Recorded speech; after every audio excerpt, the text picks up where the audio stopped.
Breaking news में बड़ी खबर आपको बता दें, तेजस्वी यादव बुरी तरीके से फंसते नजर आ रहे हैं। चुनाव आयोग ने उनके खिलाफ नोटिस जारी कर दिया कि वो जवाब दे कि उनके पास 2 वोटर कार्ड क्या कर रहे हैं। और इसी के साथ 2 सवाल खड़े हो रहे कि तेजस्वी यादव जो है वो चुनाव लड़ भी पाएंगे या नहीं, पहला सवाल। और दूसरा सवाल ये है कि क्या वो वोट भी दे पाएंगे या नहीं। और इसी के साथ एक बड़ी खबर आपको ये भी बता दें कि पूर्व मुख्यमंत्री झारखंड के शिबू सोरेन का निधन हो गया है। इसी पर ज्यादा अपडेट के साथ मेरे साथ मौजूद है मेरे सहयोगी नवेंदु जी। सर, सबसे पहले शिबू सोरेन से शुरू करते हैं, उनका निधन हो चुका है, क्या है पूरा मामला? देखिए, बिल्कुल बड़ी खबर तो दोनों ही बहुत बड़ी खबर है। एक और झारखंड के पूर्व सीएम शिबू सोरेन का निधन हो गया है, जिसके बाद बिहार झारखंड में शोक की लहर दौड़ गई है। तो दूसरी ओर तेजस्वी यादव जेल जा सकते हैं और उनकी वोटिंग राइट रद्द हो जाएगी पूरी तरीके से, यह भी बहुत बड़ी खबर है। तो पहले बात शिबू सोरेन की करते हैं, जो कि जेएमएम के कुछ समय पहले तक प्रमुख थे। झारखंड के 3 बार सीएम रह चुके हैं, 10 बार वो सांसद रह चुके हैं। और आज सुबह दिल्ली के गंगाराम हॉस्पिटल में उनका निधन हो गया, जिसके बाद उनके बेटे और जेएमएम प्रमुख जो हैं हेमंत सोरेन, उन्होंने ट्वीट किया कि दिशोम गुरु हमें छोड़कर चले गए। दिशोम गुरु का खिताब उन्हें दिया गया था क्योंकि वो आदिवासी समाज के सबसे बड़े नायक के तौर पर देखे जाते रहे हैं।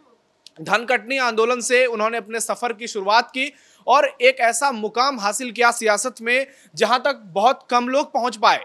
शिबू सोरेन को दिशोम गुरु इसलिए कहा जाता था क्योंकि आदिवासी मानते थे कि वो उनके 10 दिशाओं के गुरु हैं और उनको टाइगर का भी खिताब दिया गया था। झारखंड की सियासत में उनका बहुत बड़ा योगदान रहा है। वहीं झारखंड के गठन में भी शिबू सोरेन की बहुत बड़ी भूमिका रही है। बिहार से झारखंड को अलग कराने के आंदोलन में शिबू सोरेन ने बहुत बड़ी जिम्मेदारी उठाई थी और एक तरह से कहें तो पूरा जो रूपरेखा पूरी तैयार की और उसके बाद झारखंड को बिहार से अलग कराया। 3 बार मुख्यमंत्री बने, हालांकि कार्यकाल अपना पूरा नहीं कर पाए, लेकिन सबसे बड़े आदिवासी चेहरे के तौर पर वो झारखंड में उभरे और उनके निधन पर पूरे बिहार और झारखंड में शोक की लहर है। प्रधानमंत्री नरेंद्र मोदी ने ट्वीट कर श्रद्धांजलि दी है। तमाम जो बीजेपी के सीनियर लीडर हैं, किसी भी पार्टी के नेता हैं, वो शिबू सोरेन को गुरुजी कहकर संबोधित करते थे और उनका जाना वाकई सियासत में एक बड़ी क्षति है और जिसकी भरपाई करना आने वाले समय में तो मुश्किल होगी, क्योंकि हेमंत सोरेन भी मुश्किल में हैं। उन पर भी गिरफ्तारी की तलवार लटक रही है, वो जेल जा चुके हैं, जमानत पर बाहर हैं। ऐसे में बिहार चुनाव भी है, तो तेजस्वी यादव के साथ क्या हेमंत सोरेन का गठबंधन होगा? क्योंकि कुछ दिनों पहले ही वो कह चुके हैं कि इस बार जो है हेमंत सोरेन ने ऐलान कर दिया है कि अगर सम्मानजनक सीटें नहीं मिलेंगी तो इस बार जो है जेएमएम अलग चुनाव लड़ेगी। यानी जो इलाके झारखंड से सटे हुए हैं, चाहे बांका हो, जमुई हो, गया के कुछ इलाका हो, जो झाझा वगैरह हैं, वहां से उनका थोड़ा बहुत प्रभाव है जेएमएम का। इसलिए जेएमएम सम्मानजनक सीटें मांग रही है, क्योंकि पिछले चुनाव में जेएमएम ने 20,000 वोट लाया था पूरे बिहार में और सिर्फ 10-11 हजार वोट से चुनाव का फैसला हुआ था। तो ऐसे में उनका क्या गठबंधन होगा, ये तो देखने वाली बात होगी। लेकिन शिबू सोरेन का जाना वाकई में न सिर्फ बिहार की सियासत में, झारखंड की सियासत में, बल्कि भारत की सियासत में पॉलिटिकल पार्टियों के लिए एक बड़ा झटका है। उनका जो कद था, उनका जो ऑरा था और खासकर आदिवासी समाज के जो सबसे बड़े नेता के तौर पर वो उभरे थे बिहार झारखंड के इलाके में, तो निश्चित तौर पर ये एक बड़ी खबर है। लेकिन और भी जो दूसरी बड़ी खबर है वो बहुत हैरान करने वाली है और वो तेजस्वी यादव से जुड़ी हुई है। तेजस्वी यादव जो है वो चुनाव आयोग के सामने आ गए हैं। उन्होंने जिस तरीके से खिलाफ में बोला, वोटर लिस्ट को लेकर बड़ा तमाशा किया प्रेस कॉन्फ्रेंस करके, अब आपको क्या लगता है कि वो क्या जवाब देने वाले हैं? वही चुनाव आयोग ने तेजस्वी से जवाब मांगा है। अब देखिए कि तेजस्वी बुरी तरह से फंसे हुए हैं, वो क्या जवाब देंगे कि मैंने घोटाला किया, मैंने फर्जीवाड़ा किया, मैंने बिहार की 13 करोड़ जनता को बेवकूफ बनाया मीडिया के कैमरे के सामने। कितने कॉन्फिडेंट तेजस्वी यादव पिछले दिनों नजर आ रहे थे, जिस तरीके से तेजस्वी यादव की बॉडी लैंग्वेज थी और तेजस्वी यादव लोगों के सामने, पत्रकारों के सामने इतना ज्यादा कॉन्फिडेंट हो गए थे। और मतलब उन्होंने जो वोटर आईडी कार्ड जारी कर दिया, उसका एपिक नंबर जारी किया, जब उसके रिकॉर्ड चेक किए गए तो 10 सालों तक उसका कोई रिकॉर्ड नहीं है।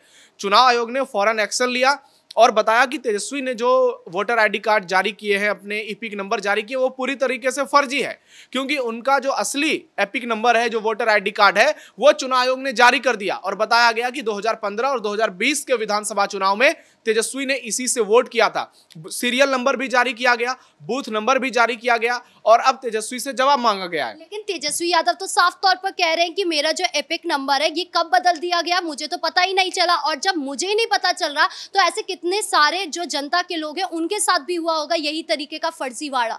देखिए कितनी आसानी से लोगों को ये व्यक्ति बेवकूफ बना रहे हैं। ये एक एपिक नंबर के साथ आते हैं जिसका कोई रिकॉर्ड नहीं होता है। दूसरा एपिक नंबर चुनाव आयोग की ओर से जारी किया जाता है और दोनों के बारे में पता चल जाता है कि कौन सही है कौन सा गलत है।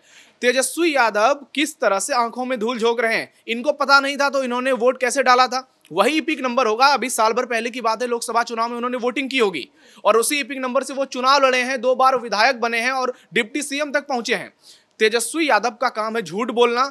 जैसे लालू परिवार पर कई घोटालों के आरोप लगे हैं, चाहे वो रेलवे में नौकरी के बदले जमीन की बात करें, चारा घोटाले की बात करें, कई घोटाले में लालू परिवार का नाम है, राबड़ी देवी का नाम है, तेजस्वी यादव का भी नाम है और अब तेजस्वी यादव उसी से बाहर निकल नहीं पा रहे हैं। उनको अभी भी लगता है कि वो कुछ भी कर देंगे तो बिहार की जनता जो है उनको सिराखों पर बैठा देगी, लेकिन तेजस्वी यादव बहुत बड़ी भूल कर रहे हैं क्योंकि अब जो उन पर एक्शन होगा वो न सिर्फ तेजस्वी के लिए बहुत बड़ा चिंता का कारण बनेगा बल्कि पूरी आरजेडी को संकट में डालेगा, क्योंकि जो नियम कानून है उसके मुताबिक उनको 1 साल तक की सजा हो सकती है और उसमें जुर्माना भी हो सकता है, जबकि दोनों भी हो सकता है, सजा भी होगी और जुर्माना भी होगा। और अब कहा जा रहा है कि अगर तेजस्वी यादव के ये जो दावे हैं वो झूठ पाए जाते हैं, उनके फर्जीवाड़े पर मुहर लग जाती है तो तेजस्वी यादव की वोटिंग राइट भी कैंसिल हो सकती है, यानी तेजस्वी ना चुनाव लड़ पाएंगे ना वोट दे पाएंगे। सोचिए कितनी बड़ी खबर होगी, कितनी बड़ी बात होगी। चुनाव जब सिर पर है, वोटर लिस्ट रिवीजन को लेकर इन लोगों ने पूरे बिहार में बवाल मचाया हुआ है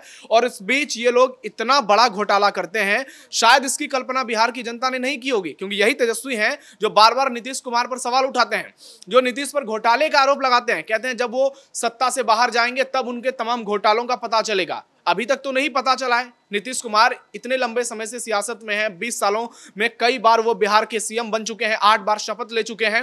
नीतीश पर अभी तक एक भी घोटाले का आरोप नहीं लगा है और पूरे देश में कोई भी बड़ा नेता नहीं है, कोई भी बड़ा नेता नहीं है जो नीतीश के खिलाफ बोलता हो कि नीतीश पर जो है घोटाले का आरोप है। लेकिन अब तेजस्वी जो है वो अपने लिए क्या जवाब देंगे? सत्ता पक्ष जो है वो साफ तौर पर कह रहे हैं कि जब तेजस्वी यादव विपक्ष में बैठकर इतना बड़ा घोटाला कर सकते हैं तो अगर उनको गलती से सत्ता की कुर्सी पर बिठा दिया जाए तब वो क्या करेंगे?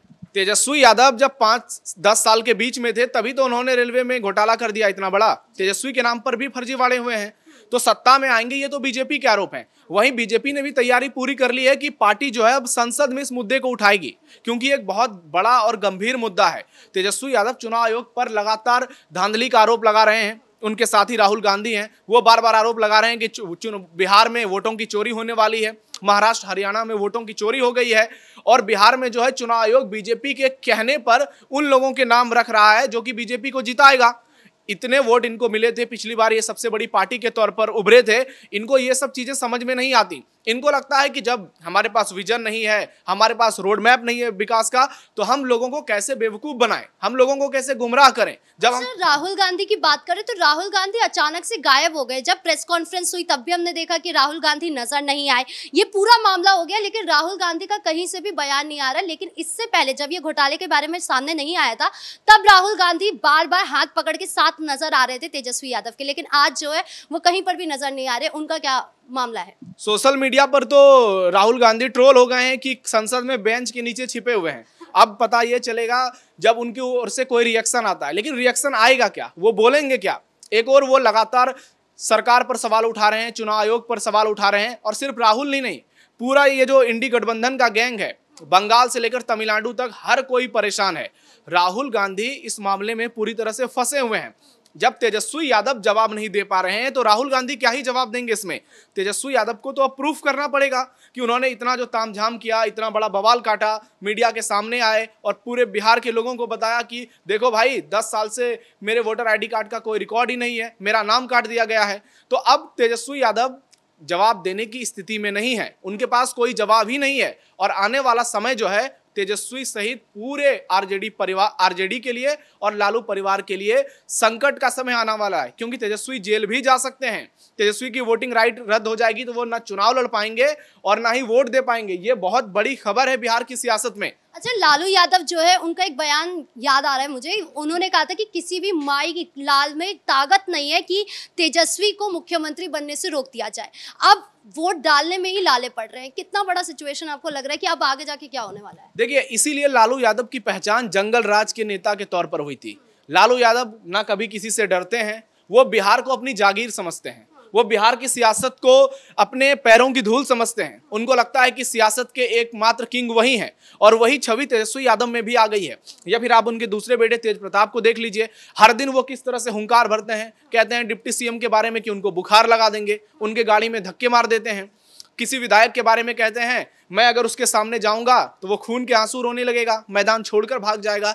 तो दोनों भाइयों की जो पूरी तरह से परवरिश हुई है लालू यादव के अंडर में, तो उनका स्वभाव भी उसी तरह हो गया है। तो ये एक ही परिवार की कहानी है और लालू यादव अब सीएम बनाएंगे कि नहीं बनाएंगे ये तो उनके वश में रहा नहीं, क्योंकि वो उम्र के अपने आखिरी पड़ाव पर हैं और सियासत में सक्रिय नहीं है। अब तो ये बिहार की जनता तय करेगी कि तेजस्वी को सीएम बनना है या फिर कोई और सीएम बनेंगे। लेकिन उससे भी बड़ा सवाल है, क्या वो सीएम बनने के लायक बचे रहेंगे?